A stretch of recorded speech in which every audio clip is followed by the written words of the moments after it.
Federalist No. 77.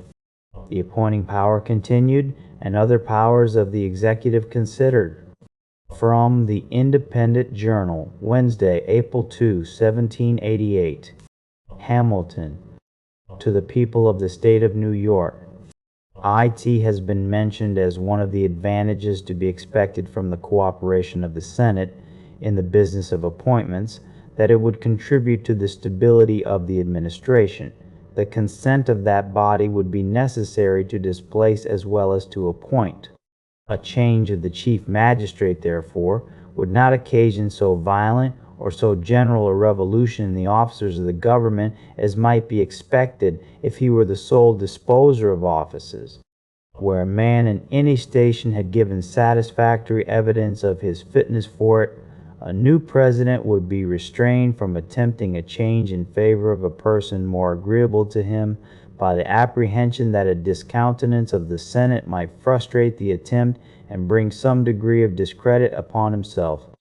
Those who can best estimate the value of a steady administration will be most disposed to prize a provision which connects the official existence of public men with the approbation or disapprobation of that body which, from the greater permanency of its own composition, will in all probability be less subject to inconstancy than any other member of the government. To this union of the Senate with the President, in the article of appointments, it has in some cases been suggested that it would serve to give the President an undue influence over the Senate, and in others that it would have an opposite tendency, a strong proof that neither suggestion is true. To state the first in its proper form is to refute it. It amounts to this: the President would have an improper influence over the Senate, because the Senate would have the power of restraining him. This is an absurdity in terms.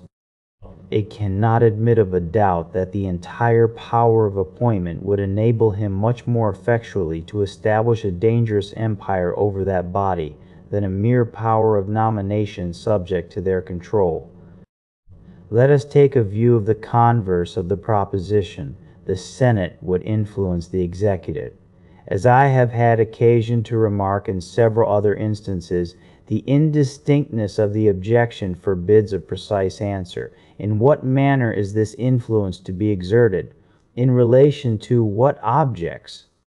The power of influencing a person, in the sense in which it is here used, must imply a power of conferring a benefit upon him. How could the Senate confer a benefit upon the President by the manner of employing their right of negative upon his nominations? If it be said they might sometimes gratify him by an acquiescence in a favorite choice, when public motives might dictate a different conduct, I answer that the instances in which the President could be personally interested in the result would be too few to admit of his being materially affected by the compliances of the Senate. The POW ware, which can originate the disposition of honors and emoluments, is more likely to attract than to be attracted by the power which can merely obstruct their course. If by influencing the President be meant restraining him, this is precisely what must have been intended, and it has been shown that the restraint would be salutary, at the same time that it would not be such as to destroy a single advantage to be looked for from the uncontrolled agency of that magistrate. The right of nomination would produce all the good without the ill, one good of that of appointment, and would in a great measure avoid its evils. E1. Upon a comparison of the plan for the appointment of the officers of the proposed government with that which is established by the Constitution of this state, a decided preference must be given to the former. In that plan, the power of nomination is unequivocally vested in the executive, and as there would be a necessity for submitting each nomination to the judgment of an entire branch of the legislature, the circumstances attending an appointment, from the mode of conducting it, would naturally become matters of notoriety, and the public would be at no loss to determine what part had been performed. B. Why the different actors? The blame of a bad nomination would fall upon the President singly and absolutely. the censure of rejecting a good one would lie entirely at the door of the Senate, aggravated by the consideration of their having counteracted the good intentions of the executive. If an ill appointment should be made, the executive for nominating and the Senate for approving would participate, though in different degrees, in the opprobrium and disgrace. The reverse of all this characterizes the manner of appointment in this state. The council of appointment consists of from 3 to 5 persons, of whom the governor is always one. This small body, shut up in a private apartment, impenetrable to the public eye, proceed to the execution of the trust committed to them. It is known that the governor claims the right of nomination upon the strength of some ambiguous expressions in the Constitution, but it is not known to what extent or in what manner he exercises it, nor upon what occasions he is contradicted or opposed. The censure of a bad appointment, on account of the uncertainty of its author and for want of a determinate object, has neither poignancy nor duration, and while an unbounded field for cabal and intrigue lies open, all idea of responsibility is lost.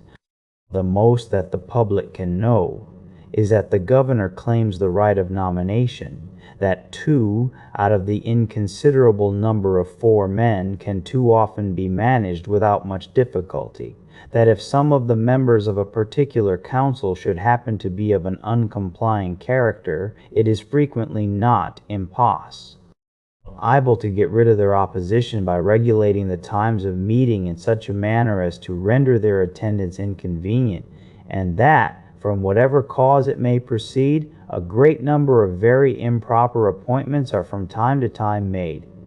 Whether a governor of this state avails himself of the ascendant he must necessarily have in this delicate and important part of the administration, to prefer to offices men who are best qualified for them, or whether he prostitutes that advantage to the advancement of persons whose chief merit is their implicit devote to his will, and to the support of a despicable and dangerous system of personal influence, are questions which, unfortunately for the community, can only be the subjects of speculation and conjecture. Every mere council of appointment, however constituted, will be a conclave in which cabal and intrigue will have their full scope. Their number, without an unwarrantable increase of expense, cannot be large enough to preclude a facility of combination. And as each member will have his friends and connections to provide for, the desire of mutual gratification will beget a scandalous bartering of votes and bargaining for places. The private attachments of one man might easily be satisfied, but to satisfy the private attachments of a dozen or of 20 men would occasion a monopoly of all the principal employments of the government in a few families, and would lead more directly to an aristocracy or an oligarchy than any measure that could be contrived. If, to avoid an accumulation of offices, there was to be a frequent change in the persons who were to compose the council, this would involve the mischiefs of a mutable administration in their full extent. Such a council would also be more liable to executive influence than the Senate, because they would be fewer in number and would act less immediately under the public inspection. Such a council, in fine, as a substitute for the plan of the convention, would be productive of an increase of expense, a multiplication of the evils which spring from favoritism and intrigue in the distribution of public honors, a decrease of stability in the administration of the government, and a diminution of the security against an undue influence of the executive. And yet such a council has been warmly contended for as an essential amendment in the proposed Constitution. I could not with propriety conclude my observations on the subject of appointments without taking notice of a scheme for which there have appeared some, though but few, advocates. I mean that of uniting the House of Representatives in the power of making them.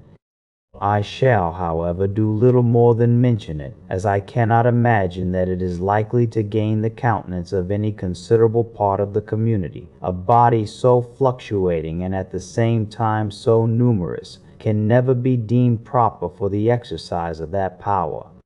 Its unfitness will appear manifest to all when it is recollected that in half a century it may consist of 300 or 400 persons. All the advantages of the stability, both of the executive and of the Senate, would be defeated by this union, and infinite delays and embarrassments would be occasioned. The example of most of the states in their local constitutions encourages us to reprobate the idea. The only remaining powers of the executive are comprehended in giving information to Congress of the state of the Union, in recommending to their consideration such measures as he shall judge expedient, in convening them, or either branch, upon extraordinary occasions, in adjourning them when they cannot themselves augur, upon the time of adjournment, in receiving ambassadors and other public ministers, in faithfully executing the laws, and in commissioning all the officers of the United States. Except some cavils about the power of convening either house of the legislature and that of receiving ambassadors, no objection has been made to this class of authorities, nor could they possibly admit of any. It required, indeed, an insatiable avidity for censure to invent exceptions to the parts which have been excepted to. In regard to the power of convening either house of the legislature, I shall barely remark that in respect to the Senate at least, we can readily discover a good reason for it. A's. This body has a concurrent power with the executive in the article of treaties. It might often be necessary to call it together with a view to this object, when it would be unnecessary and improper to convene the House of Representatives. As to the reception of ambassadors, what I have said in a former paper will furnish a sufficient answer. We have now completed a survey of the structure and powers of the executive department, which I have endeavored to show combines, as far as Republican principles will admit, all the requisites to energy. The remaining inquiry is, does it also combine the requisites to safety in a Republican sense, a due dependence on the people, a due responsibility? The answer to this question has been anticipated in the investigation of its other characteristics, and is satisfactorily deducible from these circumstances, from the election of the President once in 4 years by persons immediately chosen by the people for that purpose, and from his being at all times liable to enactment, trial, dismission from office, incapacity to serve in any other, and to forfeiture of life and estate by subsequent prosecution in the common course of law. But these precautions, great as they are not the only ones which the plan of the convention has provided in favor of the public security. In the only instances in which the abuse of the executive authority was materially to be feared, the Chief Magistrate of the United States would, by that plan, be subjected to the control of a branch of the legislative body. What more could be desired by an enlightened and reasonable people? Pub. US. E1. These two alternate endings of this sentence appear in different editions.